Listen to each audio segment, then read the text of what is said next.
इसी बीच अपने दर्शकों को ग्राफिक के जरिए ये ऑपरेशन पायलट कैसे सफल हुआ ये भी दिखाते हैं। दुश्मन के इलाके में ईरान की सरजमी पर कैसे घेराबंदी हुई ये समझाते हैं। देखिए, पायलट ईरान के दुर्गम पहाड़ियों में छिपा हुआ था, फंसा हुआ था, और जो हथियारबंद लोग हैं वो पायलट की तरफ बढ़ रहे थे। इसमें ईरान की सेना भी शामिल थी, ईरान की पुलिस भी शामिल थी और इसी के साथ वहां के कबीले भी शामिल थे।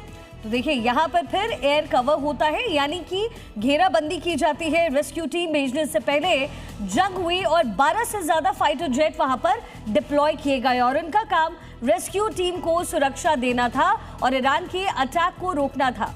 बिल्कुल, और हमारे साथ कैप्टन श्याम जी लगातार जुड़े हुए हैं। सर, सवाल यह है कि आप अमेरिका को बधाई जरूर दे रहे हैं, लेकिन इराक युद्ध के बाद 2003 के बाद 23 सालों के बाद ऐसा पहली बार हुआ है जब अमेरिका के किसी फाइटर जेट को गोलाबारी में इस तरह से गिराया हो। इस पूरी सफलता के बीच में, रेस्क्यू ऑपरेशन की सफलता के बीच में, क्या ये अमेरिकी हथियारों के लिए एक शर्मनाक वाकया नहीं? ऐसा बिल्कुल नहीं है। एज ए पायलट मैं कह सकता हूं आपको, जब हम टेबल तैयार करते हैं पहले दिन वॉर में, तो हम WWR तैयार करते हैं। अगर हमारे पास 100 एयरक्राफ्ट हैं तो अगले दिन 20 नहीं रहेंगे, ये हम सोच के चलते हैं। और ऐसा कोई भी अवैध एयरक्राफ्ट नहीं है जिसको बिल्कुल ना मारा जा सके। अपने ही फायर से, स्प्लिंटर से, ग्राउंड अटैक से, एक बगल से कोई बस्ट हो जाए, चाहे कोई मैकेनिकल फेलियर हो, कुछ भी हो सकता है। तो आप ये नहीं कह सकते कि जब आप युद्ध में जा रहे हैं तो कोई F-35 बिल्कुल अवैध है, ये गलत है कहना। कोई भी एयर डिफेंस सिस्टम को भी सैचुरेट किया जा सकता है, चाहे आयरन डोम की बात आप कर रहे हैं। तो WWR को हमें लेना ही पड़ेगा।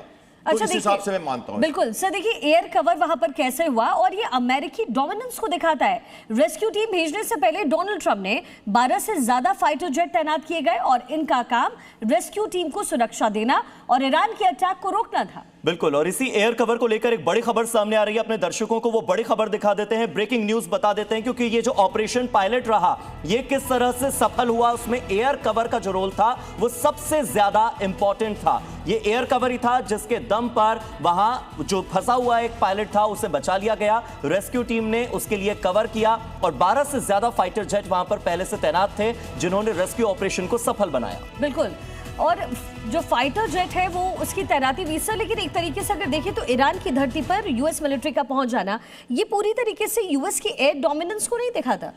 जब ट्रंप कहते हैं कि हमने उनके काफी एयर डोमिनेंस कर ली है, तो हमें तो कंप्लीट एयर डोमिनेंस चाहिए, हमें कंप्लीट मैरीटाइम डोमिनेंस चाहिए।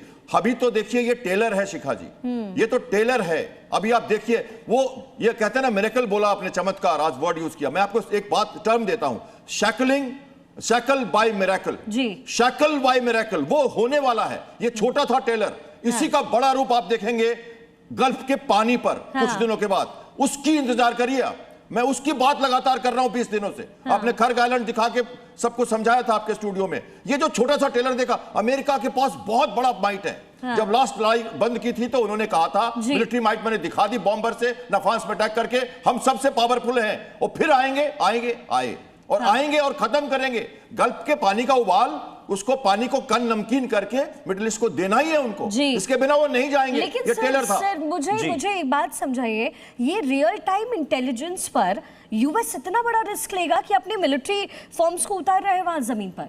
यही वॉर का रूप है, यही स्पेशल ऑपरेशन है। और मैं कैरियर बैटल ग्रुप का पायलट हूं, स्पेशल ऑपरेशंस का पायलट हूं और लगातार 25 साल यही देखा मैंने। जब बड़ा युद्ध होता है, जॉइंट ऑपरेशंस होती हैं, जब तीनों सेनाएं लड़ती हैं, मैं सिर्फ नेवी की बात नहीं कर रहा, जब डोमेन अवेयरनेस की बात होती है, जब 400-500 माइल और दुश्मनों के इलाके को कैप्चर करना होता है, तो अब ग्राउंड वॉर नहीं होगा, अब ये कोई इराक वॉर नहीं होगा, अब एक मैरीटाइम एंगेजमेंट होगी, डिप्लेशन और उसके बाद भागो। तो वहां रुकना नहीं है इनको, अपनी नकेल कसनी है। आपके एक आर्टिकल लिखा आपके में मैगजीन में, मैं जी में, उसमें मैंने कहा कैचिंग बाय जुगुलर वेन। तो जुगुलर वेन से कैच करना है, शैकल करना है, ताकि वो पहले तो उसको तोड़ेंगे अब तब शैकल करेंगे। तो यहां पर एयर कवर का फायदा जो देखा वो तो देखा, इसी के साथ ग्राउंड ऑपरेशन का जो फायदा नजर आया कि यूएस की जो स्पेशल ऑपरेशंस की फोर्स थी उसने हेलीकॉप्टर के जरिए ईरान के अंदर एंटर किया, ईरान की सरजमी पर वो हेलीकॉप्टर उतरा। और देखिए, रेस्क्यू के दौरान जो ईरानी बल थे और जो स्पेशल फोर्स थी उनके बीच में भीषण फायरिंग भी हुई। और बिल्कुल इसी बीच अमेरिकी पायलट को रेस्क्यू कर लिया गया, रेस्क्यू टीम ने उसे अपने कब्जे में ले लिया। ग्राउंड ऑपरेशन के बाद रेस्क्यू टीम पायलट को सुरक्षित जगह पर लेकर के गई और ट्रंप ने सिचुएशन रूम में बैठकर इस पूरे ऑपरेशन को लाइव देखा। हमारे साथ कैप्टन श्याम जी लगातार जुड़े हुए हैं। सर, जिस ग्राउंड ऑपरेशन की चेतावनी अमेरिका बार बार ईरान को देता आया और ईरान इसे गीदड़ भभकी कहता आया, क्या आपको लगता है कि ये वो ट्रेलर है, ये उसी ग्राउंड ऑपरेशन की शुरुआत है जो अब हो चुकी है? मुझे तो कोई डाउट नहीं है, मैं कड़े शब्दों में लगातार एक ही बात कह रहा हूं कि ये लड़ाई पहले नहीं लड़ी गई, थोड़ी सी डिफरेंट होगी। डी-डे का इंतजार करिए, कई वर्ड्स मैंने यूज किए हैं इसके ऊपर और कई बार इसे हल्के में ले लिया जाता है क्योंकि इस तरह की लड़ाई की इमेजिनेशन कन्वेंशनल वॉरफेयर में जो हमारे जो लोग हैं, जो प्री कंडीशंस हमारे, जैसे आर्मी चीफ को आपने सुना रिजाइन करना, वो एक इन्फेंट्री के ऑफिसर हैं, उनकी रिफ्ट थी, उनका कहना था ईरान में आप इंटेंट करो, डेंट मत करो, जबकि एडमिरल ब्रैड कूपर को जो लाया गया है वहां पे पिछले साल, वो एक मरीन स्पेशलिस्ट हैं और इसके पहले सेंटकॉम में नेवी के चीफ थे और उसके पहले 4 साल मरीन फोर्सेस के कमांडर थे। और जो क्रिस्टोफर बने हैं, जनरल क्रिस्टोफर, जिनको आर्मी का चीफ बनाया गया है, वो इसके पहले 82 एयरबोर्न ब्रिगेड के कमांडर थे। मतलब वो ही ब्रिगेड वहां लाया जा रहा है। आप समझिए क्या कर रहे हैं वहां के डिफेंस सेक्रेटरी, क्या चाह रहा है व्हाइट हाउस और इंटेंट क्या है और इसलिए कितना डेंट दिया जा रहा है। हाँ। बहुत सरप्राइजेस आने वाली हैं। अब ये इमेजिनरी बातें हैं, समझ में नहीं आती लोगों को कि कैसे समझाया जाए। हाँ। लेकिन जब इस तरह की एंगेजमेंट होगी तो एयर स्पेस और एआई इनका इंटीग्रेशन के साथ अवाक्स ऊपर से कंट्रोल करेगा। एक भी आदमी नहीं जाएगा वहां। हाँ, मान के चलिए आप। सर, यूएस अब लगता है आपको कि इसके बाद और ज्यादा अग्रेसिव हो जाएगा?